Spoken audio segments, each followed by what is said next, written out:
Hello दोस्तों, स्वागत है आप सभी का आपके अपने YouTube channel account to earth पर। दोस्तों, इस वीडियो में हम पढ़ने वाले हैं साझेदारों की पूंजी पर ब्याज की गणना। साझेदारों की पूंजी पर ब्याज की गणना में हम देखेंगे साझेदारों को पूंजी पर ब्याज कैसे कैलकुलेट करते हैं और साथ में कब कब ब्याज देना अनिवार्य है और कब नहीं देते। तो आइए दोस्तों शुरू करते हैं।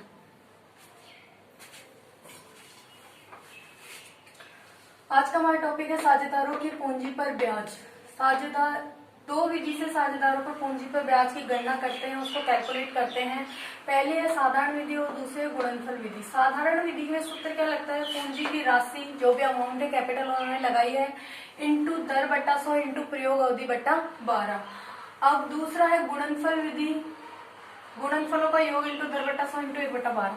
अब ये विधि कब लगाते हैं और ये कब लगाते हैं, अगर साझेदार ने एक बार ही कैपिटल लगाई है बिजनेस में और या दो बार लगाई है, बीच में और लगा दी, मान लो वर्ष के शुरू में लगाई और मान लिया कि उन्होंने वर्ष के मध्य में एक बार और लगा ली कैपिटल कभी भी, तो तब ये साधारण विधि से हम इंटरेस्ट निकाल लेते हैं।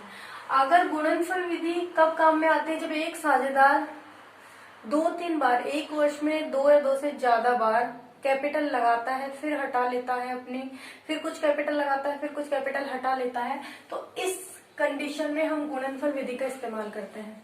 ये विधि में कैसे निकालते हैं, पहले साधारण विधि का देख लेते हैं। मानना कोई साझेदार ने 1 लाख की कैपिटल लगाई, ठीक है, उसने वर्ष के मध्य में लगाई है और इस पे 10% हमें इंटरेस्ट देना है।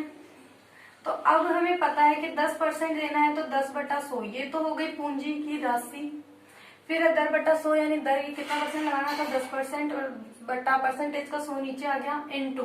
अब उसने कहा वर्ष के मध्य में लगाई, तो उसकी कैपिटल काम कितने मंथ है, 6 मंथ काम आई है, मध्य में लगाई है तो 6 महीने काम आई है और टोटल मंथ कितने होते हैं एक वर्ष में 12। तो हम इसको ऐसे सॉल्व कर लेंगे, 1 0 से 1 0, 1 से इससे काट दिया, 6 एकम 6, 6 दूनी 12 और इस 2 को 10,000 से काट दिया तो 5,000 रुपए इंटरेस्ट हो गया। तो ये तो है साधारण विधि। अब गुणनफल विधि जो है इसका हम क्वेश्चन करेंगे, तभी आपको समझ में आएगा इसमें कैसे निकालते, तो इसका क्वेश्चन हम करेंगे अभी। लेकिन उसके पहले हम एक बार देख लेते हैं कि जो पूंजी पर ब्याज देते हैं उसके लिए क्या क्या प्रावधान है, नियम क्या क्या लगते हैं। पहली कंडीशन है कि साझेदारी संलेख में उल्लेख ना हो, यानी कि जो हम साझेदारी संलेख बनाते हैं लिखित में, अगर उसमें पूंजी पर ब्याज की गणना के विषय में या पूंजी पर ब्याज देना है नहीं देना इसके बारे में कुछ नहीं लिखा हुआ है, तो हम पूंजी पर ब्याज क्या करेंगे, नहीं देंगे, बिल्कुल भी नहीं देंगे। ठीक है, ये पहला पॉइंट हमें ध्यान रखना है। अगर पूंजी के ब्याज के बारे में, पूंजी पर ब्याज के बारे में कुछ नहीं लिखा हुआ है तो हम क्या करेंगे, उस पर ब्याज नहीं देंगे। दूसरा, उल्लेख हो किंतु स्पष्ट ना हो कि पूंजी पर ब्याज को लाभों पर प्रभार माना जाए या लाभों का नियोजन माना जाए। यानी कि पूंजी पर ब्याज कह रखा है कि पूंजी पर 10% ब्याज देना है, लेकिन हमें ये नहीं पता कि उसको लाभों पर प्रभार माना जाए या लाभों का नियोजन माना जाए या लाभों का उपयोग माना जाए। तो उस कंडीशन में 3 स्थितियां हो सकती है। अगर हानि है हमारे बिजनेस में, लॉस निकल के आ रहा है, नेट लॉस, तो पूंजी पर ब्याज नहीं देंगे बिल्कुल भी। अगर लाभ हो रहा है किंतु वो लाभ ब्याज के बराबर या ब्याज से अधिक है तो पूरा पूरा ब्याज दे देंगे। मान लेते हैं कि प्रॉफिट हुआ, जो नेट प्रॉफिट हुआ हमारे, वो है 5 लाख का और हमारा इंटरेस्ट ऑन कैपिटल बन रहा है यहाँ पे 1 लाख का। टोटल 1 लाख का इंटरेस्ट ऑन कैपिटल देना है। तो अब ये प्रॉफिट इससे ज्यादा है तो पूरा 1 लाख का दे सकते हैं, कोई दिक्कत नहीं है। अगर मान लो कि ये जो इंटरेस्ट है वो 5 लाख का ही बना है तो भी ये पूरा पूरा दे सकते हैं, हमें कोई दिक्कत नहीं, क्योंकि 5 लाख का हमारे पास प्रॉफिट पड़ा है तो इंटरेस्ट दे देंगे। तो ये इस तरीके से। अब बोल रहे हैं तीसरी कंडीशन हो सकती है, लाभ तो हो किंतु वो ब्याज से कम हो। अब माना कि ये नेट प्रॉफिट तो हमारा 5 लाख का था यहाँ पे नेट प्रॉफिट, तो लेकिन जो ब्याज बन रहा है ना वो 6 लाख का बन रहा है। माना 2 पार्टनर्स हैं ए और बी, उसको एक को मिल रहे हैं 3 लाख रुपए और दूसरे का भी इंटरेस्ट बन रहा है 3 लाख रुपए। अब हमें इन दोनों को देना है, ठीक है। अब इंटरेस्ट तो हमें देना है 6 लाख का पे करना है, प्रॉफिट हमारे पास 5 ही लाख है, तो अब क्या करें, प्रॉफिट कम रह गया तो इनका जो ब्याज है इसी के रेशो में हम क्या करेंगे, इसको बांट देंगे। तो ये इंटरेस्ट जो था इनका, इसका रेशो निकालेंगे तो 1:1 आएगा और इसी के रेशो में हम क्या करेंगे, इस नेट प्रॉफिट को डिवाइड कर देंगे, बांट देंगे। ठीक है दोस्तों। अब तीसरी कंडीशन है हमारे यहाँ पे प्रावधान में, तीसरी स्थिति, ये देखेंगे लाभों पर प्रभार माना जाए, यानी कि इंटरेस्ट ऑन कैपिटल को क्या माने, लाभों पे प्रभार माने कि चाहे प्रॉफिट हो या लॉस हो ब्याज तो देना ही देना है। तो इस स्थिति में क्या करते हैं कि लाभ बिजनेस में चाहे प्रॉफिट हो चाहे लॉस हो पहले उनको ब्याज देंगे, उसके बाद में चाहे प्रॉफिट साझेदारों के हिस्से में आए या लॉस उनके हिस्से में आए, लेकिन पहले उनको इंटरेस्ट ऑन कैपिटल देना ही पड़ेगा अगर उसको लाभों पे प्रभार माना जाता है तो। ठीक है दोस्तों, अब हम एक क्वेश्चन करते हैं। जो ये गुणनफल विधि हमने देखी थी यहाँ पे, इसको समझने के लिए हम एक क्वेश्चन करते हैं। पहले हम क्वेश्चन उतार लेते हैं। आइए दोस्तों ये क्वेश्चन देखते हैं एक गुणनफल विधि को समझने के लिए। सबसे पहले क्वेश्चन क्या बोल रहा है, 1 जनवरी 2019 को पी और क्यू द्वारा क्रमशः 1,00,000 और 50,000 साझेदारी व्यवसाय में लगाए गए।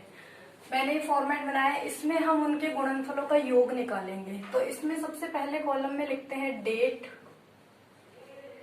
दूसरे में लिखते हैं अमाउंट, और तीसरा जो है इसमें लिखते हैं पीरियड, और फोर्थ में लिखते हैं प्रोडक्ट। दो पार्टनर्स हैं, दोनों के नाम पी और क्यू हैं, P Q P Q P और क्यू।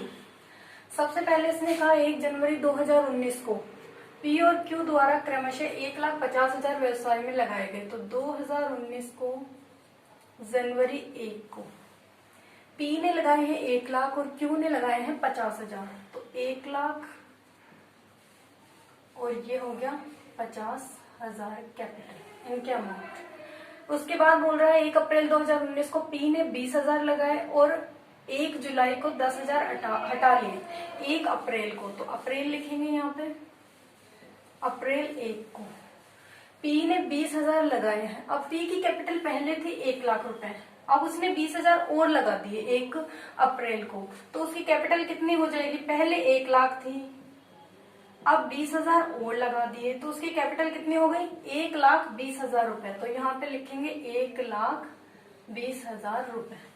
ठीक है, और 1 जुलाई को 10,000 हटा लिए, जुलाई 1 को इसने 10,000 हटाए। अब इसकी 1,20,000 की कैपिटल थी, 10,000 हटा लिए, तो अब कैपिटल कितनी बच गई 1,10,000 की। तो यहाँ पे लिखेंगे 1,10,000। उसके बाद बोल रहा है उसने 1 सितंबर 2019 को 20,000 और लगाए, यानी 1 सितंबर को, सितंबर 1 को 20,000 रुपए और लगाए। अब 1,10,000 की कैपिटल थी उसकी, 20,000 और लगा दिए, तो अब कैपिटल कितनी हो गई 1,30,000। यानी कि हमें करना क्या है, कैपिटल पहले उसकी स्टार्टिंग वाली कैपिटल लिखना है, फिर वो और लगाता है तो ऐड कर देंगे, और हटाता है तो उसको क्या कर देंगे लेस कर देंगे। इस तरीके से उसके अलग अलग रेट को हम पहले उसकी कैपिटल लिख लेंगे। ठीक है, अब 1,30,000 की उसकी कैपिटल है 1 सितंबर को। उसके बाद क्वेश्चन में बोल रहा है इसी प्रकार क्यू ने वर्ष के मध्य में 15,000 रुपए और लगाए। अब क्यू जो है वर्ष के मध्य में, 1 जनवरी से वर्ष शुरू हो रहा, तो वर्ष का मध्य कब आएगा, जब 6 महीने कंप्लीट हो जाएंगे।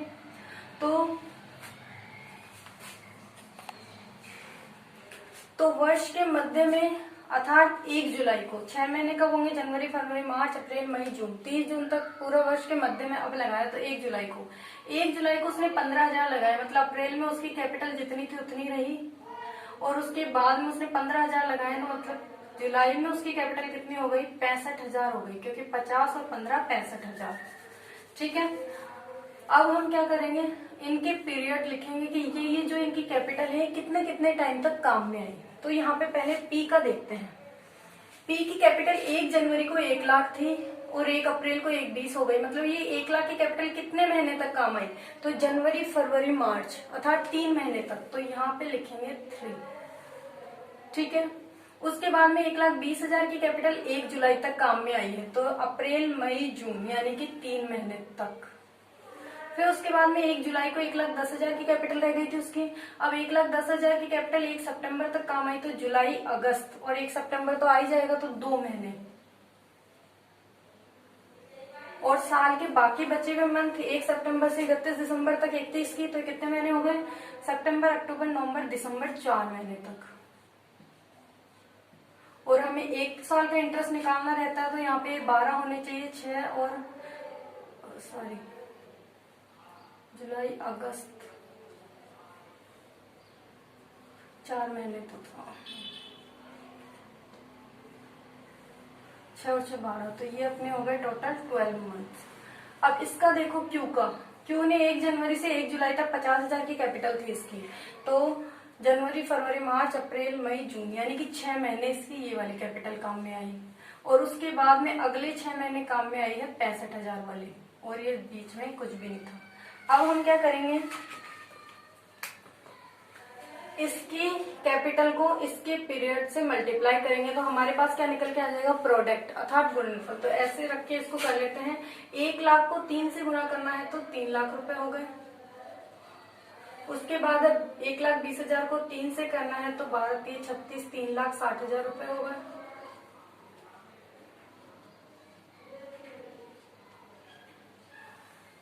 एक लाख 10,000 को 2 से करना है तो 2,20,000 हो गए यहाँ पे, और यहाँ पे 13 लाख को 1,30,000 को 4 से तो 13 चौक 52, 5,20,000 रुपए हो गए। ठीक है, इसी तरह से क्यू को क्यू के पीरियड से मल्टीप्लाई करेंगे तो 6 पंजे 30 यानी कि 3 लाख हो गए यहाँ पे, फिर खाली छोड़ देंगे, और ये 6 महीने से 65,000 को, तो 6 से 6 पंजे 30, 6 36 और 3 39, 3,90,000, तो ये यहाँ पे हो गए 3,90,000। अब क्या करेंगे, अब इनका टोटल कर देंगे, तो ये जो आएगा टोटल, इसी को हम कहेंगे गुणनफलों का योग। तो गुणनफलों का टोटल कर लेते हैं, इसके तो 6,90,000 हो गए, और इसका करते हैं तो 3 लाख 6,000 और 2 लाख 8 लाख 8 और 5 13 लाख 40,000,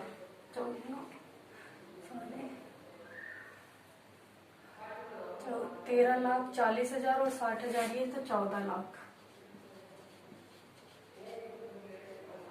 अब हम निकालते हैं इंटरेस्ट, तो यहाँ पे पहले निकालते हैं पी के लिए इंटरेस्ट ऑन कैपिटल, पी की कैपिटल पे इंटरेस्ट।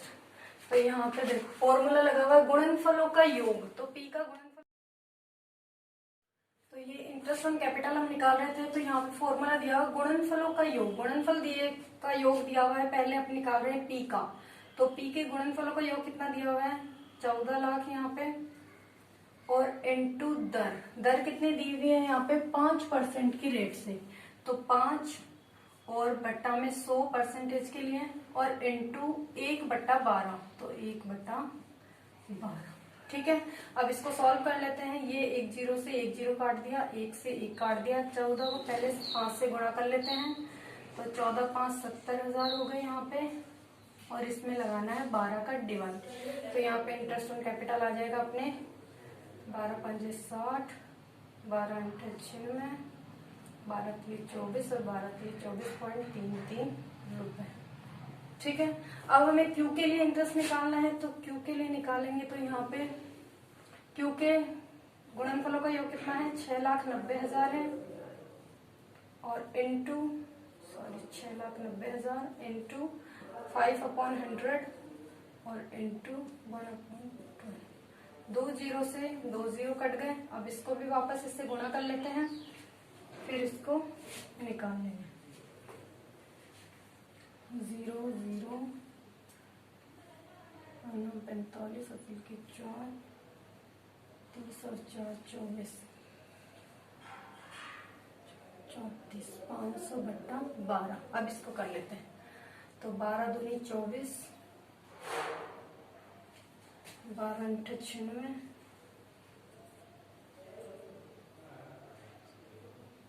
105 में से 96 गए तो अपने पास आएंगे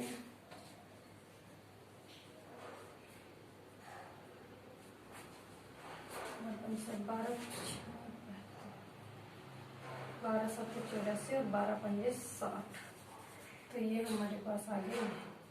तो हमारे जो इंटरेस्ट निकल के आया है वो ये रुपए निकल। और ये दोस्तों क्वेश्चन देखते हैं, क्वेश्चन कह रहा है पी और एस ने, ये है question number 4 12th RBSC board की बुक का, ये बोल रहा है पी और एस ने 1 जनवरी 2016 को क्रमशः 1000 और 10,000 की पूंजी के साथ साझेदारी फर्म शुरू की। यानी पी और एस ने 1 जनवरी 2016 को, यहाँ पे हम लिखेंगे, ये मैंने कॉलम बनाया है जो गुणनफल निकालेंगे हम उसका टोटल करने के लिए। सबसे पहले डेट और यहाँ पे हम लिखेंगे अमाउंट, जो जो वो कैपिटल लगाएंगे हटाएंगे वो यहाँ पे लिखेंगे। 2 साझेदार है पी और एस, आगे एक और आएगा उसका नाम है सी, तो वो भी हमने यहाँ पे लिख लिया। यहाँ पे हम इस वाले कॉलम में मैंने 3 साझेदारों के अमाउंट का एक कॉलम है, डबल लाइन से इसको अलग किया है। इसमें हम लिखेंगे यूज पीरियड, यहाँ पे सिर्फ पीरियड के उनके कितने कितने टाइम के लिए उनकी कैपिटल काम में आई, तो वही पी एस और सी। और इसमें हम लिखेंगे प्रोडक्ट, प्रोडक्ट यानी गुणनफल, वही पी का, एस का और सी का। सबसे पहले 1 जनवरी को 2016 की जनवरी 1 को इन्होंने कैपिटल लगाई है, पी और एस ने 1000 की, तो पी ने तो लगाई है 1000 की कैपिटल और एस ने लगाई है 10,000 की कैपिटल। उसके बाद बोल रहे हैं 1 मार्च 2016 को 15,000 की पूंजी के साथ, सॉरी गलत हो गया, 1 मार्च 2016 को पी ने 4,000 की अतिरिक्त पूंजी लगाई। मार्च 1 को पी ने 4,000 की अतिरिक्त पूंजी लगाई, तो पी की कैपिटल पहले थी 1,000, अब 4,000 और लगा दी, तो पी की कैपिटल कितनी हो गई 5,000 की, तो यहाँ पे पी की कैपिटल हो गई 5,000 की। ठीक है, उसी दिन यानी कि 1 मार्च को ही एस ने अपनी पूंजी से 3,000 निकाले। एस की कैपिटल थी 10,000 की, इसने 3,000 निकाल लिए, तो अब उसकी कैपिटल कितनी बच गई 7,000 की बच गई। 10 में से हम 3,000 हटा देंगे तो हमारे पास बच जाएंगे 7,000 की कैपिटल, तो इसकी कैपिटल बच गई 1 मार्च को 7,000 रुपए की। ठीक है, इसकी बड़ी थी तो जोड़ेंगे, इसने हटाई थी तो कम कर देंगे। उसके बाद बोल रहा है सी ने 1 जुलाई 2016 को 15,000 की पूंजी के साथ फर्म में प्रवेश किया। जुलाई 1 को 2016 की है तो 2016 पहले लिख लिया था। जुलाई 1 को सी ने 15,000 की कैपिटल के साथ प्रवेश किया, तो सी ने अभी तक तो कैपिटल वो था ही नहीं साझेदार, अब आया है 15,000 की कैपिटल के साथ में, तो ये उसकी 15,000 की कैपिटल। आगे क्वेश्चन में बोल रहा है उसी दिन यानी 1 जुलाई को ही पी और एस ने क्रमशः 6,000 और 5,000 की अतिरिक्त पूंजी लगाई।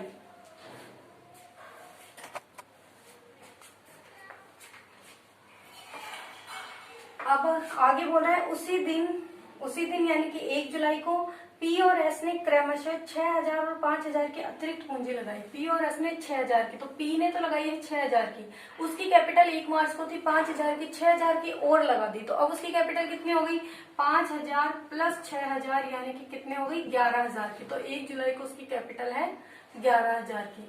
जबकि एस ने लगाई है 5,000 की और, तो पहले उसकी थी 7,000 की, अब उसने 5,000 और लगा दी, तो अब उसकी कैपिटल कितनी हो गई 12,000 की। ठीक है, क्वेश्चन में आगे बोला है हमें लाभ हानि पूंजी अनुपात में विभाजित किए जाएंगे, यानी उनकी जो कैपिटल निकल के आएगी, कैपिटल का जो गुणनफल निकल के आएगा उस अनुपात में लाभों को बांटना है। तो पहले हम प्रोडक्ट निकाले, उनका गुणनफल निकाले तभी तो बांटेंगे, तो अब बांटते हैं।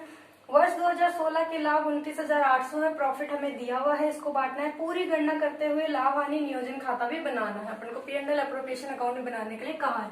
तो सबसे पहले अब देखते हैं 1 जनवरी को पी ने लगाई थी 1,000 की कैपिटल और 1 मार्च को 5,000 हो गई थी उसकी कैपिटल, तो ये जो 1,000 की कैपिटल हमारे पास है ये कितने दिन काम आई, कितने महीने काम आई उसकी, तो 1 जनवरी से 1 मार्च तक 1,000 की, तो जनवरी और फरवरी, 1 मार्च को तो लगाई ली तो मार्च को नहीं गिनेंगे, जनवरी और फरवरी मतलब 2 महीने तक इसकी कैपिटल काम में आई। फिर 1 मार्च से 1 जुलाई तक 5,000 की काम में आई, तो मार्च अप्रैल मई जून यानी 4 महीने तक, तो 4 महीने, और फिर ये 11,000 की बाकी बचे हुए पूरे 6 महीने तक, तो ये 6, क्योंकि 1 जनवरी से शुरू कर रहे हैं व्यापार 31 मार्च को 2016 के लिए हमें खाते बनाने, मतलब 31 दिसंबर को ये खाते बंद करता है, तो ये 6 माह के लिए हो गया, और इन सबका टोटल 12 महीने होना चाहिए, यानी 12 होना चाहिए। ठीक है, अब वही इसके भी ये 2 महीने काम आई, 7,000 4 महीने काम आई, और ये 12,000 6 महीने काम आई। जबकि इसने स्टार्टिंग में तो कोई था ही नहीं साझेदार, बाद में 15,000 लेके जुलाई में मतलब प्रवेश किया इसने साझेदारी फॉर्म में। तो अब 1 जुलाई से 31 दिसंबर तक इसके कितने महीने, 6 महीने, क्योंकि ये आया ही अभी है तो इसके टोटल 12 मंथ्स नहीं हो सकते, तो ये यहाँ पे हो गया। अब हम क्या करेंगे, इनकी कैपिटल को, ये जो कैपिटल है इसके पीरियड से मल्टीप्लाई कर देंगे। तो पी का हम निकाले तो पी का टाइम और पी का अमाउंट, तो 1,000 की कैपिटल 2 माह तक, तो 1 दूनी 2,000, और ये 5 को 4 से 5,000 को 4 से करेंगे तो 5 के 20,000, और ये 11,000 को 6 से करेंगे तो 11 6 66,000 हो गया। ऐसे ही एस को, एस के पीरियड से, तो 10,000 को 2 से करेंगे तो 20,000 रुपए, और 7,000 को 4 से करेंगे तो 7 चौक 28,000, और 12 को 6 से करेंगे तो 12 6 72,000। उसके बाद ये 15, इसके 15,000 रुपए 6 महीने तक काम आए, 15 6 90, यानी कि 90,000 रुपए हो गए। इधर कुछ नहीं था, खाली छोड़ दो सबका। अब इसका टोटल लगाएंगे, हम कह रहे थे गुणनफलों का योग, तो वो गुणनफल यही है इनका टोटल। अब इसको जोड़ते हैं तो ये हो गए अपने पास 88,000। इसको जोड़ रहे हैं तो 72 और 28 1,20,000, और इसको जोड़ेंगे तो 90,000। ठीक है। अब अगर ये हमें ब्याज की दर दे रखा होता इसने कि 10% ब्याज लगाना है, या 15% या 5%, जो भी दिया हुआ रहता, तो हम कैसे निकालते हैं, जैसे पी की पूंजी पर ब्याज देना है, P is capital, interest on capital. अगर हमें पी पे निकालने के लिए कहता तो हम इसके 88,000 गुणनफलों का योग लिखते इंटू दर बट्टा 100। जैसे मान लो 10% देना रहता तो हम करते 10/100 और इंटू 1/12 ऐसा, और फिर हम इसको सॉल्व कर लेते हैं, जो हमारे पास इंटरेस्ट निकल के आ जाता। लेकिन इस क्वेश्चन में हमें इसने बोला है कि इनका जो कैपिटल आई है उसके रेशियो में प्रॉफिट को बांटना है। अब इनकी कैपिटल ये वाली आई है, गुणनफलों का योग यही ले सकते हैं, ये नहीं ले सकते, तो इसका रेशियो निकालेंगे। तो 88,000 पी एस और सी रेशो 1,20,000 रेशो 90,000। अब ये 3 जीरो सबके कट गए। अब इनको 2 से काट लेते हैं तो 44 रेशो 60 रेशो 45। ठीक है, ये रेशो आ गया। इसमें प्रॉफिट को बांटना है। अब प्रॉफिट दिया हुआ है हमें 29,800 का। नेट प्रॉफिट जो हमें दिया हुआ है वो दिया हुआ है 29,800 रुपीज का। इसको बांटना है। अब जैसे पी को देना है तो हम करेंगे 29,800 मल्टीप्लाई बाय 44 बटा इन सब का टोटल नीचे। टोटल कितना हो गया इनका 9 10 14 149। अब 149 से ये शायद 2 बार में कट जाएंगे, 2 बार में कट गए। 200 को 44 से करेंगे तो 8800। इसका निकालेंगे एस का, तो एस का वही 29800 इंटू 60/149। इससे काट देंगे, 200 बार में कट गया और 6 दूनी 12,000 रुपए। और इसके हिस्से में प्रॉफिट कितना आएगा वही 29,800 इंटू 45 बट्टा 149 और 2 से काट देंगे इसको, तो ये 45 दूनी 9,000 रुपए। तो ये उनके प्रॉफिट आ गया। P&L एप्रोप्रिएशन तो हम बना ही सकते हैं, बाई साइड में बाई P&L लिख देंगे और इसमें 2 में कैपिटल के रेशियो में उस प्रॉफिट को बांट देंगे, पार्टनर्स कैपिटल या करंट अकाउंट लिखकर। तो दोस्तों आपको ये वीडियो कैसा लगा हमें कमेंट करके जरूर बताएं, और लाइक शेयर और सब्सक्राइब करना ना भूलें। आपका वीडियो देखने के लिए बहुत बहुत धन्यवाद।